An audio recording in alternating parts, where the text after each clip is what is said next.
Ankleshwar national highway ઉપર Tapi hotel સામે અજાણ્યા વાહન ચાલકે બાઇકને ટક્કર મારતા માર્ગ ઉપર પટકાયેલી મહિલા ઉપરથી ટ્રકનું ટાયર ફરી વળતા તેનું ગંભીર ઈજાને પગલે ઘટના સ્થળે જ કરુણ મોત નીપજ્યું હતું.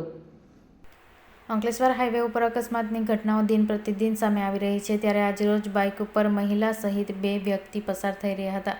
તે દરમિયાન અંકલેશ્વર નેશનલ હાઈવે ઉપર તાપી હોટલ પાસે પૂરપાટ ઝડપે ઘસી આવેલા અજાણ્યા વાહનના ચાલકે ટક્કર મારતા બાઇક સવારો માર્ગ ઉપર પટકાયા હતા. તે વેળા પાછળથી ઘસી આવેલા ટ્રકનું ટાયર મહિલાના શરીર પરથી ફરી વળતા તેના ગંભીર ઈજાને પગલે ઘટના સ્થળ પર જ કરુણ મોત નીપજ્યું હતું. જ્યારે આ અકસ્માતના અન્ય ઈજાગ્રસ્તોને સારવાર અર્થે ખસેડવામાં આવ્યા હતા.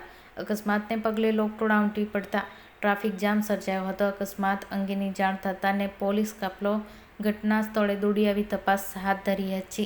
અંતે ઉલ્લેખનીય છે કે અંસાર માર્કેટથી નવજીવન હોટલ પાસેના યુ-ટર્ન સુધીના હાઈવે ઉપર અકસ્માત સર્જી ફરાર થતા અજાણ્યા વાહનોને ઝડપી પાડવા માટે સીસીટીવી લગાવવામાં આવે તેવી લાગણી પ્રવર્તી છે.